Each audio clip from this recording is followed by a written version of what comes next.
ওই লাঠি কই? লাঠি কেন ভাই? হ্যাঁ, লাঠি কেন বুঝতেছো না? ডাকাততে আইছো গ্রামে মাইগুলা টাঙ্কি মারার লেগা। এ দিকতা তোর কপালে দুঃখ আছে চান্দু। ভাই আমি কি করছি বলেন? ও বাবা, চান্দু কি করছে জানে না? কি করছে জানো না? ভাই আপনি একটু ঠান্ডা মাথায় আমাদের সাথে কথা বলেন। দেখেন আমাদের এক্সপ্লেন করার সুযোগ তো দিবেন, তাই না? আমরা একটু বলি। কি বলবেন? কি বলবেন আপনি? কি বলবেন আপনি? নতুন করে কি শুনাবেন আপনি? শুনান। ভাই আসলে কাহিনীটা হচ্ছে কি, ওই কালকে পুকুর পাড়েও একটা মেয়ের সাথে কথা বলছে। হ্যাঁ, আজকেও কেমনে যেন ওই মেয়ের সাথে দেখা হয়ে গেছে, আজকেও কথা বলছে। এর বেশি আর কিছু হয় নাই, শুধু কথাই হয়েছে।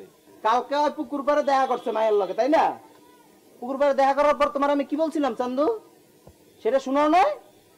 তুমি আজকেও কেন আবার দেখা করতে আসছো, এটা শোনায় নাই? না আমাকে বলেন। ওই মেয়ে কেটা তুমি জানো? কারণে ভাই ওরে বাবা, চান্দুর আগ্রহ দেখো, জানার আগ্রহ যাইবো না। ওটা হচ্ছে এলাকার মেম্বারের মাইয়া, আর আমি হচ্ছি মেম্বারের বাইক না। এবার বুঝছোস?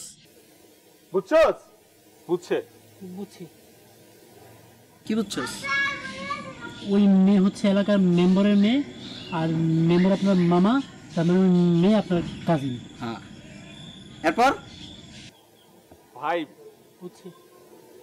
আমরা আসলে এরকম কিচ্ছুই করি না, বিশ্বাস করেন। আর যদি কোনো ভুল করে থাকি তাহলে আমরা সত্যি সরি। অ্যাটলিস্ট আমি সরি, মন থেকে সরিটরি বলে কোনো লাভ নাই। আমার করার কিছু নাই, বুঝছেন? আমার হাতে আর ব্যাপারটা নাই। ব্যাপারটা এলাকার মুরব্বি লেভেলে পৌঁছে গেছে। হ্যাঁ, এখন যা করার ওই মামাই করবো। এই ওরা পাহারা দে ভাই ছোট ব্যাপার। আস্তে, তোরা পাহারা দে। আমি মামার লগে কত গিয়ে ধর।